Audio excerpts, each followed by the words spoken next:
తెలంగాణలో జరగబోయే మరో రాజకీయ యుద్ధానికి ఆయుధాలు తయారవుతున్నాయి.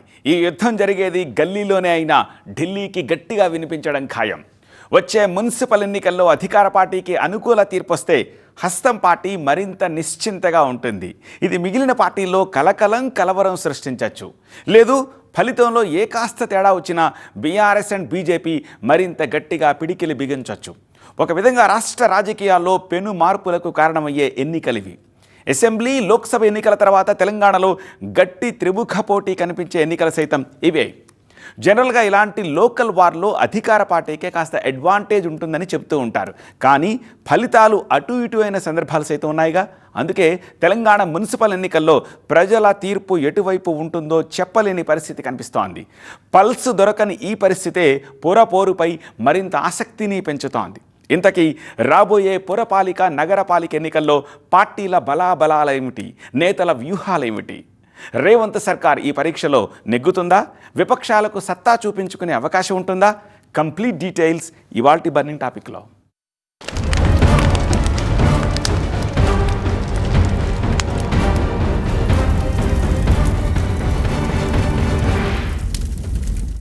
ఈ ఒక్క తీర్పు వస్తే చాలు, ప్రజల ఆమోద ముద్ర దొరికినట్టే. ఉప ఎన్నికలైనా సర్పంచ్ ఎన్నికల్లోనైనా తమదే కదా పై చేయి అని చెప్పుకుంటోంది రేవంత్ సర్కార్. తమ పాలనపై ప్రజలు ఆమోద ముద్ర వేయడానికి ఇంకొక అడుగు మాత్రమే మిగిలి ఉందనేది అధికార పార్టీ ఫీలింగ్. అటు విపక్షాలకు సైతం ఈ ఒక్క తీర్పు తమకు అనుకూలంగా వస్తే చాలనుకుంటున్నాయి. రాష్ట్ర రాజకీయాలను ఇలా టర్న్ చేసేయచ్చు అనే భావనలో ఉన్నాయి. ఈ ఎన్నికలు ముగిసిపోతే ఇప్పట్లో ఇంత పెద్ద ఎన్నికలు లేవు. అందుకే వ్యూహాలన్నిటినీ ఇప్పుడే ప్రయోగించేస్తాయి. తమ శక్తినంతా ఇప్పుడే బయటకు తీస్తాయి. ఈ మున్సిపల్ ఎన్నికల్లో వచ్చే తీర్పే పార్టీలతో ఇప్పటిదాకా ఒక లెక్క, ఇక నుంచి మరో లెక్క అనే డైలాగ్ కొట్టేస్తుంది కూడా.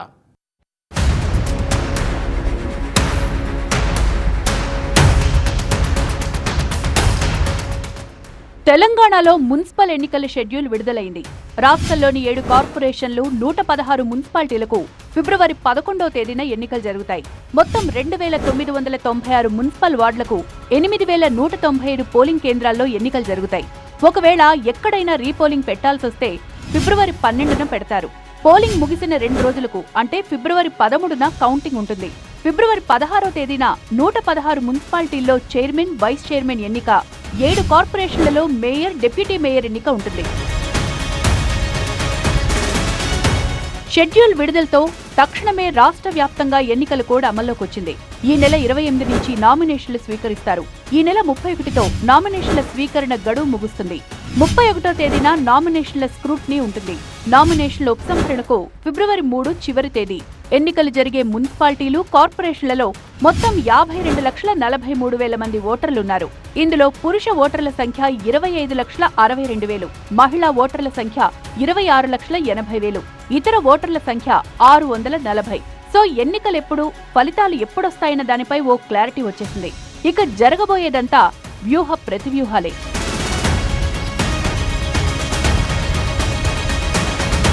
ఎంత అధికారపక్షమైనా కాంగ్రెస్ కు ఈ ఎన్నిక అగ్ని పరీక్షే. అందుకే ముందుగానే పకడ్బందీ వ్యూహాలు సిద్ధం చేసుకుంది. మేడారంలో జరిగిన కేబినెట్ మీటింగ్లోనే మున్సిపల్ ఎన్నికలకు గ్రీన్ సిగ్నల్ ఇచ్చింది కాంగ్రెస్ ప్రభుత్వం. జిల్లాలకు ఇన్ఛార్జి మంత్రులను నియమించింది. మున్సిపల్ ఎన్నికల బాధ్యత కూడా అప్పగించింది. కొన్ని తప్పుల కారణంగా సర్పంచ్ ఎన్నికల్లో కొన్ని విజయాలు దక్కించుకోలేకపోయాం అని రివ్యూ చేసుకుంది కాంగ్రెస్ పార్టీ. ఈసారి అలాంటి తప్పులు జరగకూడదనుకుంటోంది.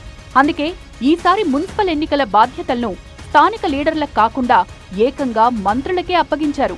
కింది స్థాయి నేతలను కలుపుకొని వెళ్లడంలో గాని, కొత్త వాళ్లు పాత వాళ్ల మధ్య విభేదాలు రాకుండా చూడడంలో గాని, అసంతృప్తులు లేకుండా చేయడంలో గాని, రెబల్స్ బెడద రాకుండా చూసుకోవడంలో గాని అంతా ఇన్ఛార్జి మంత్రులదే బాధ్యత. ఇక ప్రతి వార్డుకు 5-6 అభ్యర్థులను సెలెక్ట్ చేయాలని ఆల్రెడీ పీసీసీ సూచించింది. దీంతో లోకల్ ఎమ్మెల్యేలు మున్సిపాలిటీల్లోని నేతల నుంచి ఆశావాహుల పేర్లు సేకరిస్తున్నారు. ఇక కార్యకర్తలకు కూడా పెద్ద బాధ్యతే అప్పగించింది కాంగ్రెస్ పార్టీ. సంక్షేమ పథకాల లబ్ధిదారుల పేర్లను పోలింగ్ బూతుల వారీగా రెడీ చేసి ఎవరు పోటీ చేస్తే ఓటేస్తారో గుర్తించే టాస్క్ ను సైతం కాంగ్రెస్ కార్యకర్తలకిచ్చారు.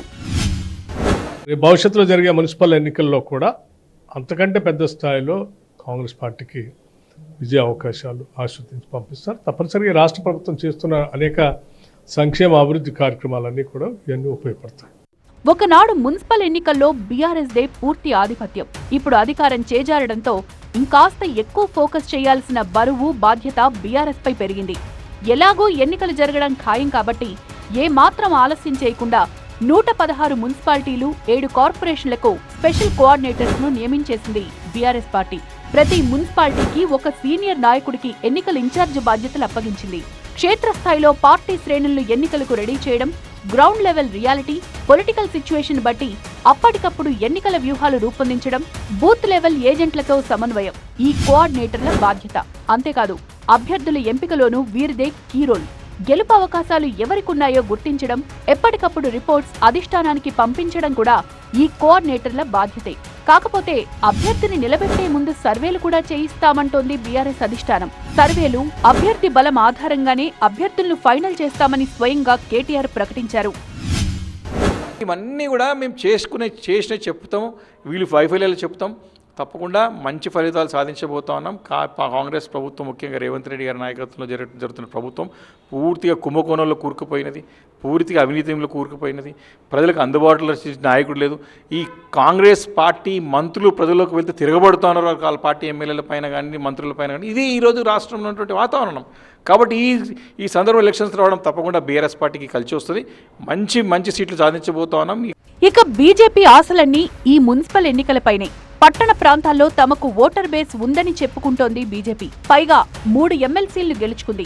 పట్టణ ప్రాంతాల్లో తమకు బలం ఉంది అనడానికి ఇదే నిదర్శనమంటోంది కూడా. మున్సిపల్ ఎన్నికల్లో త్రిముఖ పోటీ ఉంటుందని చెప్పడానికి తమకున్న ఈ బలమే కారణమనేది ఆ పార్టీ వాయిస్. అందుకే పురపోరు కోసం బూత్ లెవెల్ నుంచి ప్లాన్ ఆఫ్ యాక్షన్ రెడీ చేసుకుంటోంది. బూత్ స్థాయి నుంచి స్టేట్ లెవెల్ వరకు కమిటీలు ఏర్పాటు చేసి జిల్లాల వారీగా వర్క్ షాప్స్ పెడుతోంది.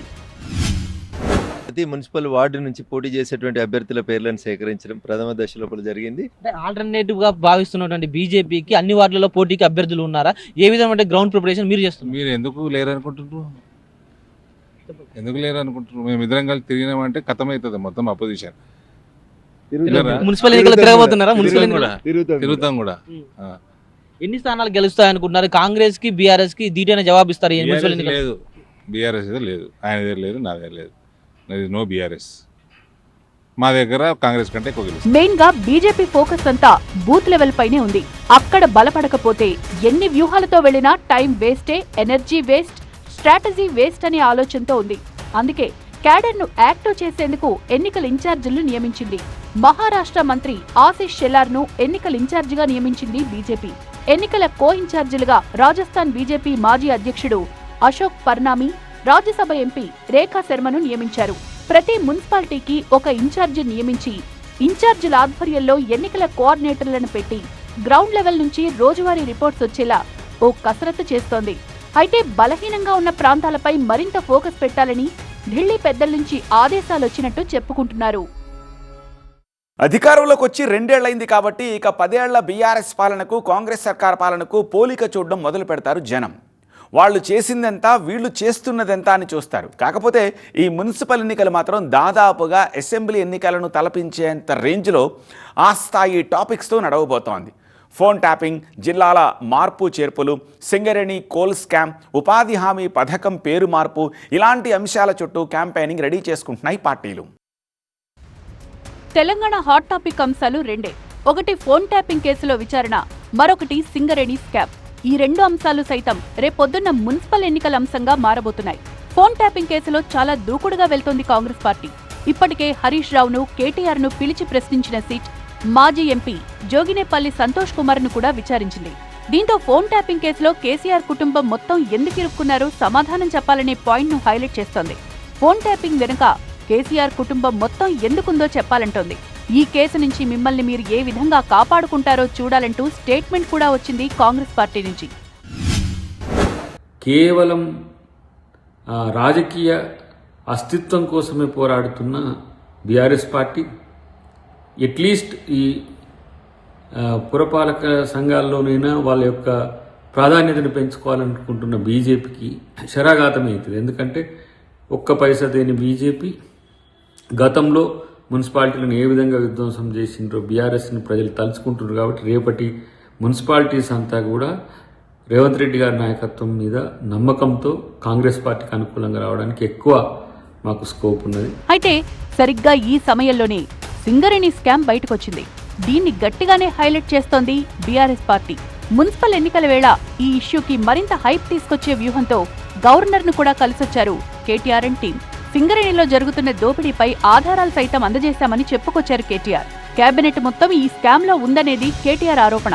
ఈ విషయాన్ని సింగరేణి కార్మికులు కూడా అర్థం చేసుకుంటే తెలుస్తుందని చెప్తున్నారు. చదువుకోవాల్సిన టైంలో చదువుకోక ఇప్పుడు చదువుకుంటానంటే ఏమొస్తుందో ఒకసారి వారు కూడా ఆలోచించుకోవాలి.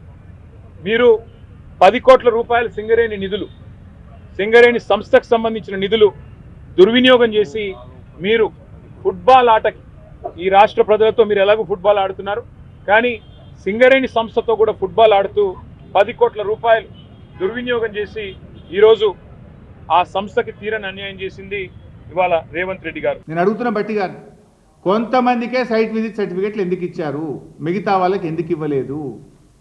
బయట పెట్టండి. ఎన్ని ఈమెయిల్స్ వచ్చినాయో బయట పెట్టండి.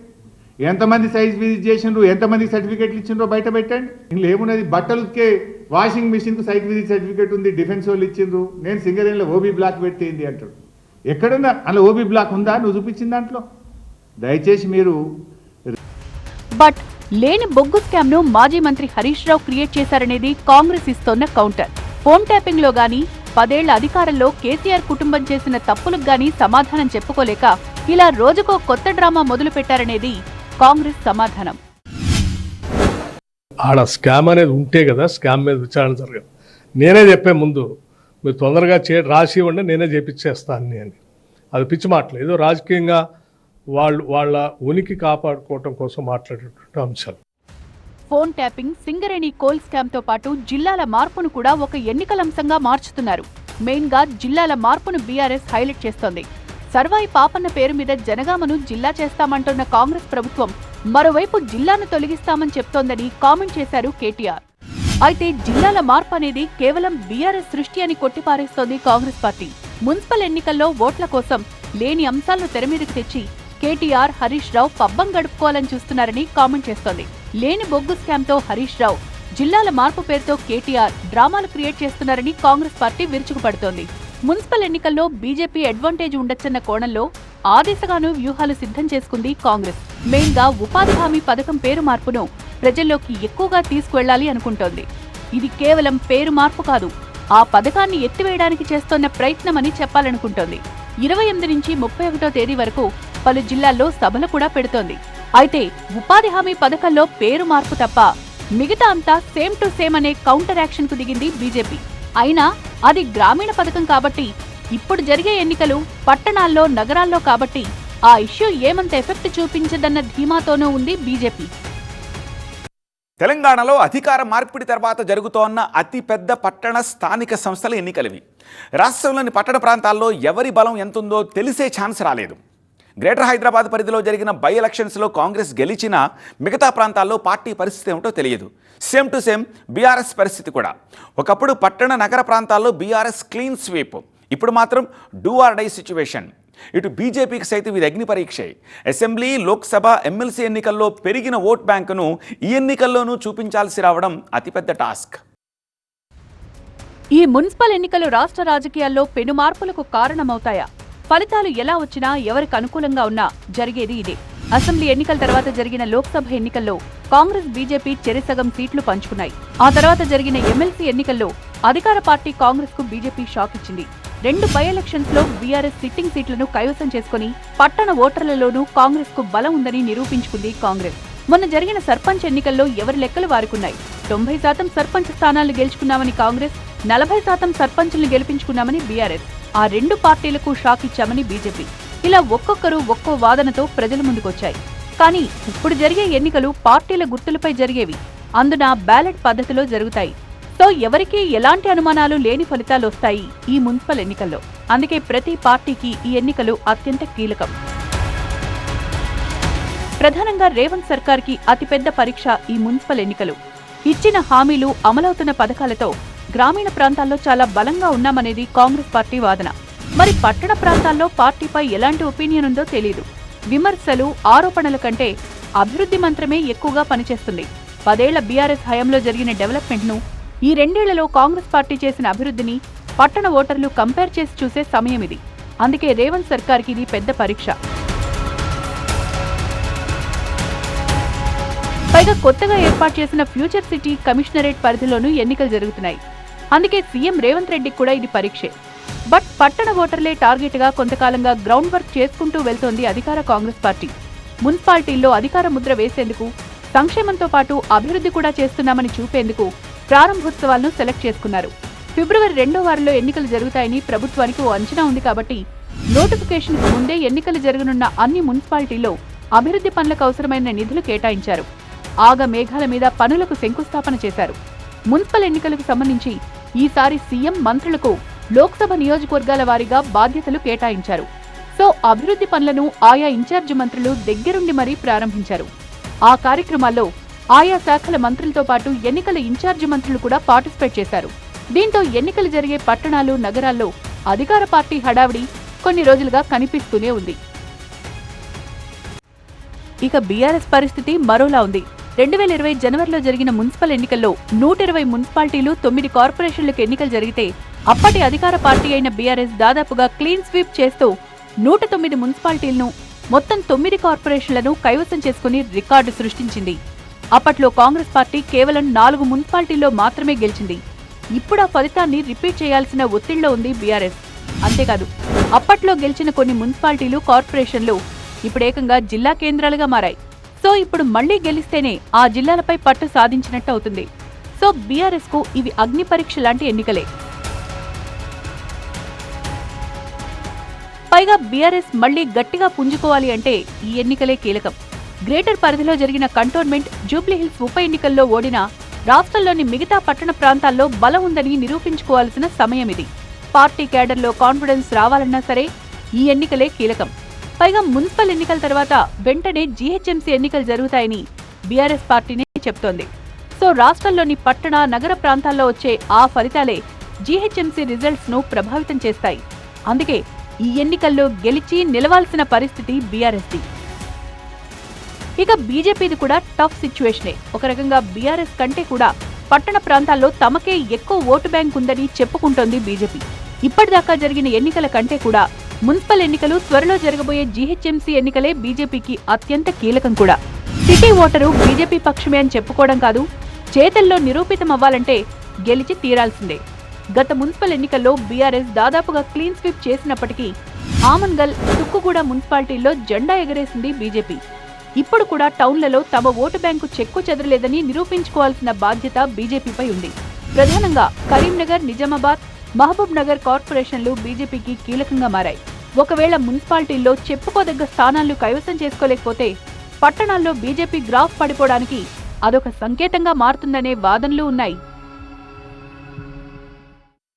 మున్సిపల్ ఎన్నికలు పార్టీలకు సెమీఫైనల్ మ్యాచ్ లాంటిది. ఇక్కడ గెలిచిన పార్టీ, ప్రభావం చూపించిన పార్టీలే 2028లో జరిగే ఫైనల్స్కు చేరుకుంటాయి. ఆ మ్యాచ్లో నిలబడాలి అంటే ఇవే కీలకం. అందుకే ఇప్పుడు జరగబోయే మున్సిపల్ ఎన్నికలు అంత ఆసక్తికరంగా మారాయి. మరి ఎవరు గెలుస్తారో చూడాలి. ఇదే ఇవాళ బర్నింగ్ టాపిక్. చూస్తూనే ఉండండి TV9.